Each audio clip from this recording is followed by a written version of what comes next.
Hello guys, I am Bhupinder Singh, English teacher from SDS Public Senior Secondary School.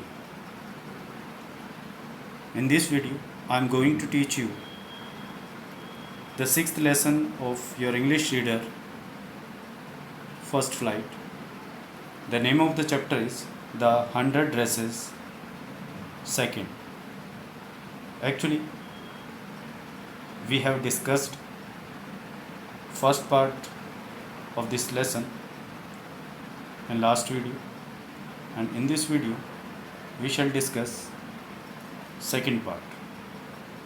And this lesson is written by L. Bisot Esther. Actually, in this lesson the author teaches us a lesson not to hurt anybody's feelings. All the girls in the school made fun of Wanda, a Polish girl. As a result, she left the school. Then the feeling of repentance arose among the students who teased Wanda. Peggy and Maddie even go to her house to stop her from leaving that place, but they could not meet her as she had already left. They write a letter to her accepting their fault. Wanda sends a letter to Miss Mason on the eve of Christmas. She greets everybody Merry Christmas and gives them the gifts of her paintings. So, guys, let's start the chapter in detail. While the class was circling the room, the monitor from the principal's office brought Miss Mason's a note.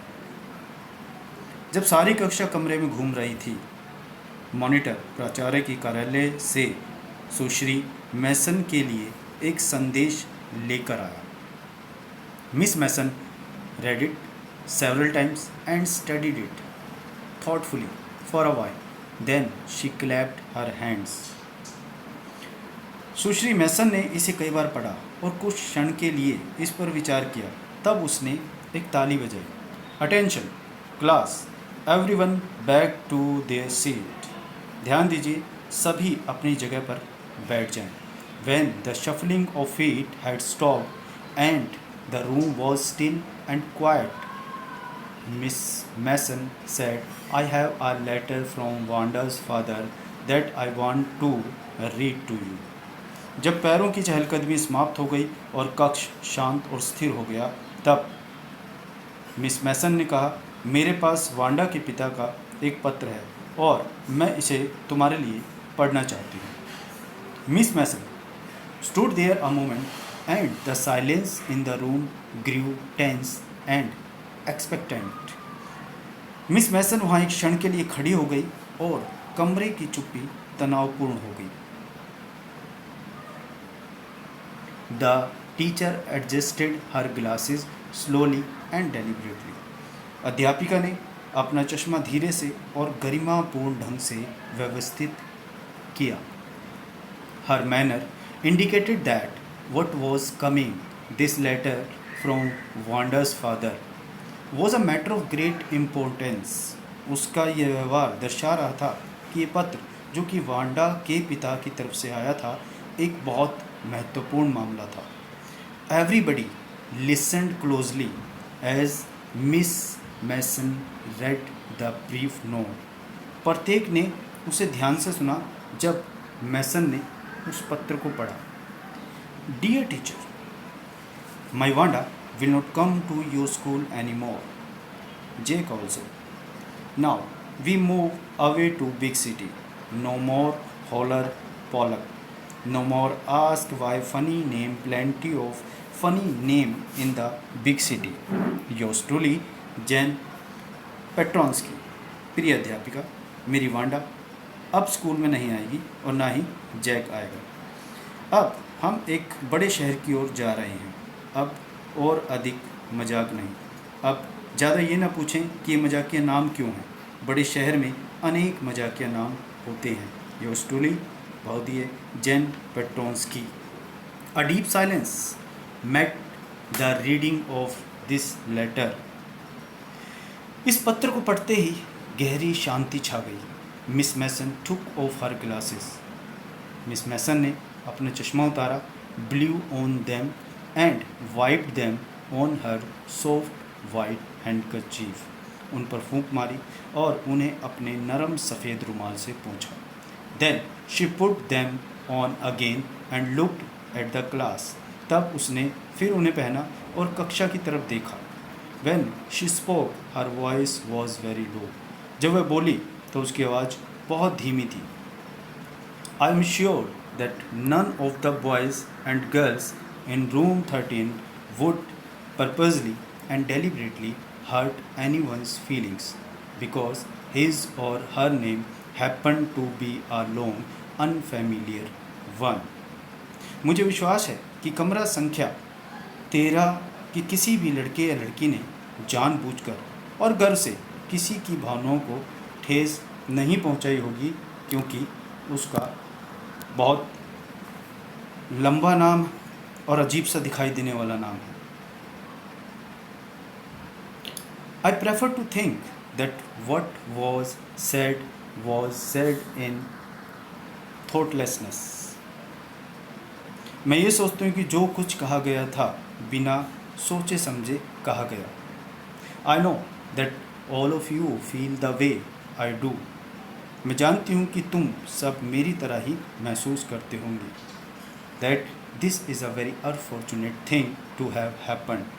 Unfortunate and sad both.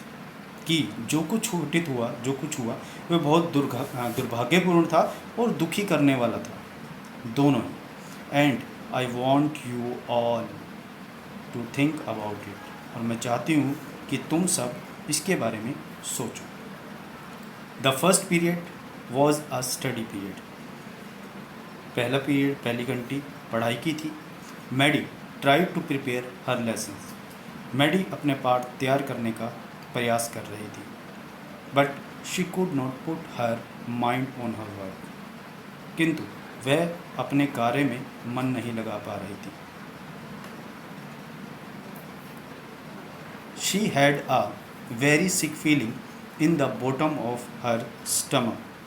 उसे अपने पेट में थोड़ी सी पीड़ा महसूस हुई। 2.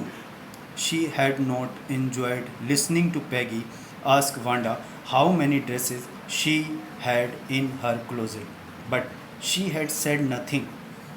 ये सत्य था कि वह पैगी का वांडा से ये पूछना कि उसकी अलमारी से कितनी वर्दियाँ थी सुनना नहीं चाहती थी, किंतु उसने कुछ नहीं कहा था। She had stood by silently, and that was just as bad as what Peggy had done. वह शांत खड़ी रहती थी और ये उतना ही बुरा था जैसा पैगी ने किया था। वर्स, बहुत बुरा। She was a coward. वो एक कायर थी। At least Peggy had not considered they were being mean, but she Maddie had thought they were doing wrong. कम से कम पैगी को तो ये मालूम न था कि वे क्या कर रहे थे, किंतु वह मैडी सोचती थी और जानती थी कि वह गलत कर रहे थे। She could put her self in Wanda shoes. वह अपने आप को वांडा के जूतों में डाल सकती थी, अर्थात उसका बचाव कर सकती थी। Goodness, wasn't there anything she could do. कुछ अच्छा ही क्या कुछ ऐसा ना था जो वह कर सकती थी। If only she could tell Wanda she had not mean to hurt her feelings. She turned around and stole a glance at Peggy, but Peggy did not look up. वह मुड़ी और पैगी की तरफ देखा, किंतु पैगी ने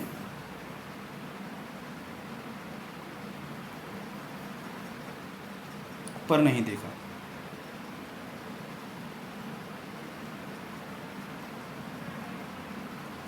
If only she could tell Wanda she had not mean to hurt her feelings.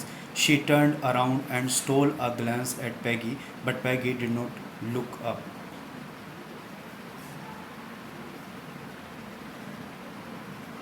वह मुड़ी और पैगी की तरफ उसने देखा, किंतु पैगी ने ऊपर नहीं देखा। She seemed to be studying hard, और ऐसा लग रहा था, ऐसा प्रतीत हो रहा था कि वह बहुत लगन से पढ़ रही थी।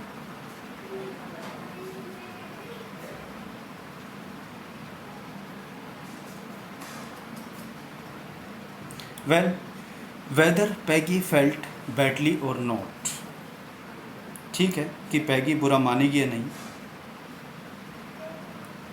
She Maddie had to do something, उसे मैडी को कुछ न कुछ करना था। She had to find Wanda Petronski, उसे वांडा पेट्रोन्स्की को ढूंढना था। Maybe she had hides maybe she had not yet moved away.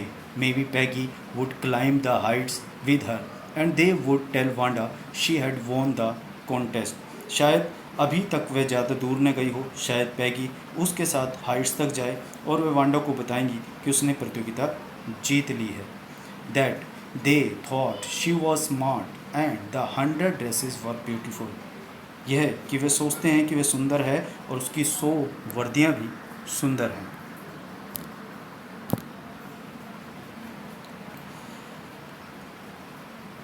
When school was dismissed in the afternoon, पैगी से जब स्कूल की दोपहर में छुट्टी हो गई तो पैगी ने कहा विथ प्रिटेंड कैजुअलनेस, बनावटी आकस्मिकता के साथ, hey let's go and see if that kid has left town or not, कि है आओ हम चलें और देखें क्या वह बच्ची मीन्स वांडा कस्बे से गई है या नहीं। So Peggy had the same idea, Maddie glowed, Peg was really all right, इसलिए पैगी का भी यही विचार था। मैडी का चेहरा दमक उठा, पैग बिल्कुल ठीक थी। The two girls hurried out of the building up the street towards Boggins Heights, the parts of town that wore such a forbidding air on this kind of a November afternoon, drizzly, damp and dismal. दोनों लड़कियां इमारत से बाहर गली में bogging Heights की तरफ जल्दी से चल पड़ी। कस्बे के इस भाग में नवंबर की दोपहर में बादल डालने वाली नमी से भरी हुई और अत्यंत डिस्मल मीन्स निराशापूर्ण हवा मंद मंद चल रही थी। Well at least said Peggy gruffly, I never did call her a foreigner or make fun of her name. ठीक है, कम से कम पैगी ने कर्कश स्वर में कहा, मैंने कभी भी उसे विदेशी नहीं कहा और न ही उसके नाम का मजाक उड़ाया। I never thought she had the sense to know we were making fun of her anyway. मैंने कभी नहीं सोचा कि वह ये जानती थी कि हम उसका मजाक उड़ा रहे थे। I thought she was too dumb and gee, look how she can draw. मैं सोचती थी कि वह बिल्कुल गूंगी है, अर्थात कभी कुछ ना कहने वाली थी, और देखो उसने इसे किस प्रकार लिया। उसने देखो कितनी अच्छी तस्वीरें बनाई, कितना अच्छा ड्रॉ किया। Maddy could say nothing, all she hoped was that they would find Wanda. Maddy कुछ ना कह सकी, वह केवल यही आशा करती थी कि वांडा को पा लेंगे। She wanted to tell her that they were sorry they had picked on her and how wonderful the whole school thought she was and please not to move away and everybody would be nice. वह उसे बताना चाहती थी कि वह इस बात से बहुत दुखी थे कि उन्होंने उस पर कटाक्ष किया, उसका मजाक उड़ाया, और पूरा स्कूल उसे कितना आश्चर्यजनक सोचता या समझता था। और कृपया करके मत जाओ, सब कुछ ठीक हो जाएगा। She and Peggy would fight anybody who was not nice. वह और पैगी उन सबसे झगड़ा करेंगे जिनका व्यवहार अच्छा नहीं था। The two girls hurried on, दोनों लड़कियां बहुत तेज़ी से चली। They hoped to get to the top of the hill before dark. उन्हें उम्मीद थी, वो आशा करती थी कि पहाड़ी की चोटी पर अंधेरा होने से पहले पहुंच जाएंगी। I think that's where the Petronski live, said Maddie, pointing to a little white house. मैं सोचती हूँ कि पेट्रोन्स्की वहाँ रहती है. मैडी ने एक छोटे सफ़ेद घर की ओर इशारा करते हुए कहा. Wisps of old grass stuck up here and there along the pathway like thin kittens. वगैर सूखी घास के छोटे छोटे गट्ठे रास्ते पर यहाँ वहाँ बिल्ली के बच्चों की तरह बिखरे पड़े थे. The house had and its sparse little yard looked shabby but clean. वह घर और उसका छोटा सा विरल आंगन बहुत गंदा किंतु साफ दिखाई दे रहा था. It reminded Maddie of Wanda's one dress, her faded blue cotton dress shabby but clean. इससे मैडी को वांडा की एक वर्दी जो फीकी पड़ चुकी थी, भद्दी किंतु साफ नीली सूती वर्दी की याद दिलाती. There was not a sign of life about the house. Peggy knocked firmly on the door, but there was no answer. घर में जीवन का कोई चिन्ह न था. पैगी ने मजबूती से दरवाजे को खटखटाया किंतु कोई उत्तर न मिला. She and Maddie went around to the backyard and knocked there. Still there was no answer. वह और मैडी पिछवाड़े के आंगन में गई और वहाँ भी खटखटाया, वहाँ भी कोई उत्तर नहीं आया.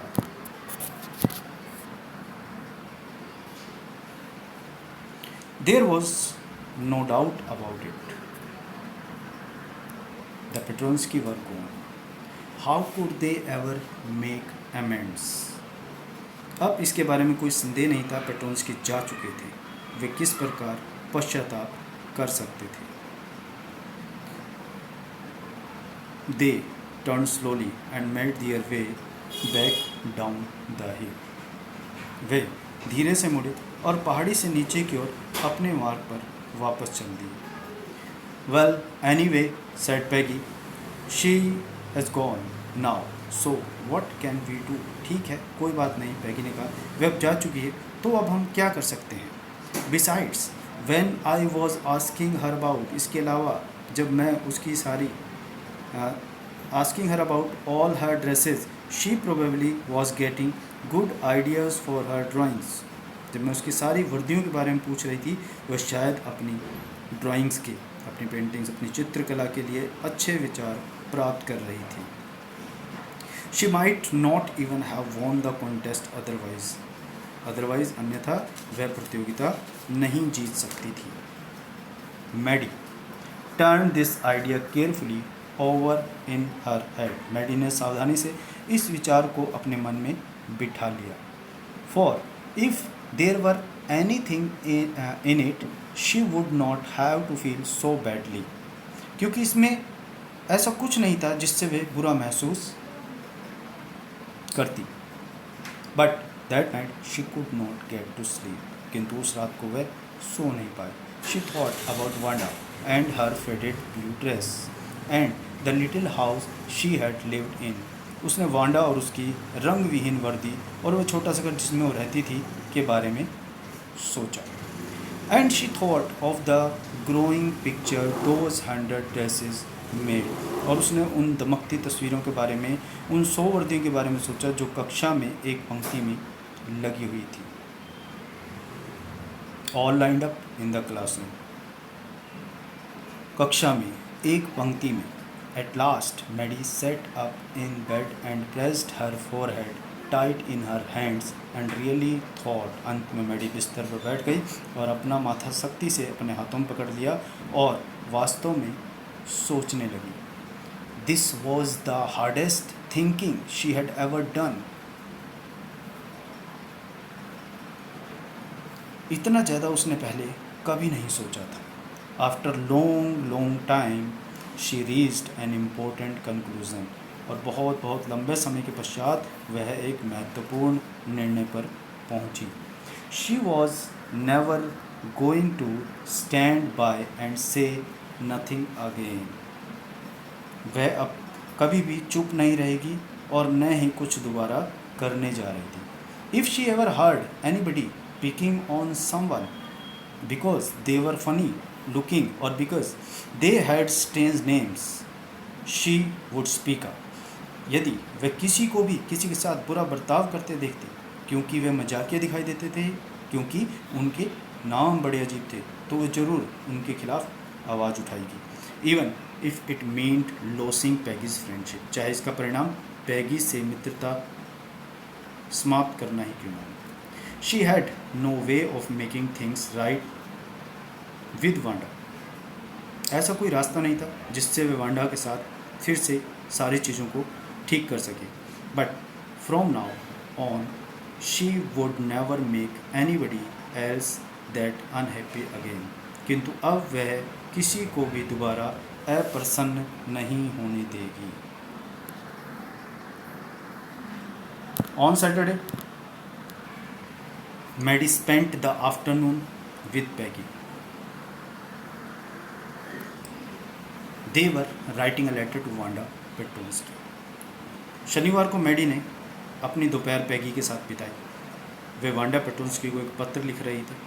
It was just a friendly letter telling about the contest and telling Wanda she had won. वे केवल एक फ्रेंडली, एक दोस्ताना पत्र था जो उसे बताने के लिए था कि उसने कॉन्टेस्ट, उसने प्रतियोगिता जीत ली है, और उसे बताने के लिए था कि वह उस प्रतियोगिता में जीत चुकी है। They told her how pretty her drawings were. उन्होंने उसे बताया कि उसकी ड्राइंग्स कितनी सुंदर थी। And they asked her if she liked where she was living and if she likes her new teacher. और उन्होंने उससे पूछा कि वह कहाँ रह रही थी और क्या वह अपनी नए अध्यापिका को पसंद करती थी। They had mean to say they were sorry, but it ended up with their just writing a friendly letter, the kind they would have written to any good friend, and they signed it with loads of X's for love. वे कहना चाहते थे कि उन्हें खेद है, यानी उन्हें दुख है अपने व्यवहार से, किंतु ये सब केवल एक दोस्ताना पत्र लिखने तक ही समाप्त हुआ। एक ऐसा पत्र जो अपने किसी प्रिय मित्र को लिखा जाता है, और उन्होंने उसमें बहुत से प्यार के एक्सेस के साथ हस्ताक्षर किए। They mailed the letter to Boggins Heights writing please forward on the envelope. उन्होंने पत्र को लिफाफे पर कृपया आगे भेज दें, आगे प्रेषित करें लिखकर बॉगिंस हाइट्स भेजने के लिए डाल दिए। Days passed and there was no answer but the letter did not come back. दिन बीतते गए और कोई जवाब नहीं आया, किंतु पत्र वापस नहीं आया था।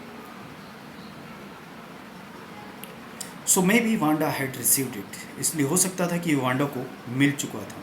Perhaps she was so hurt and angry she was not going to answer. शायद वह इतना दुखी और नाराज़ थी कि वह उत्तर नहीं देने जा रही थी। यू कुड नॉट ब्लेम हर। आप उस पर आरोप नहीं लगा सकते थे। Weeks went by and still Wanda did not answer. सप्ताह बीत गए और वांडा ने कोई उत्तर नहीं दिया। Peggy had begun to forget the whole business and Maddie put herself to sleep at night making speeches about Wanda, defending her from great crowds of girls who were trying to tease her with how many dresses have you got. Peggy सारी बातों को भूल चुकी थी और Maddie रात को सोती हुई वांडा के बारे में बड़बड़ाती रहती, उसे लड़कियों की भीड़ से बचाती रहती जो उसको तंग करने की कोशिश करते कि तुम्हारे पास कितनी वर्दियाँ हैं। And before Wanda could press her lips together in a tight line. और जब तक वांडा अपने होठों को सख्ती से भींच लेती, the way she did before answering, जैसा कि वह उत्तर देने से पहले किया करती थी। Maddy would cry out, Maddy चीख पड़ती, स्टॉप, रुक जाओ। Then everybody would feel ashamed the way she used to feel. और तब हर कोई व्यक्ति शर्म महसूस करता था कि वह कितना, जैसे वह महसूस किया करती है, जैसे वो शर्म महसूस, लज्जित महसूस करती थी। Now it was Christmas time and there was snow on the ground. अब वह क्रिसमस का समय था और मैदान पर बर्फ थी। Christmas bells and a small tree decorated the classroom. Christmas की घंटियाँ और एक छोटा पेड़ कक्षा में सजाया गया था।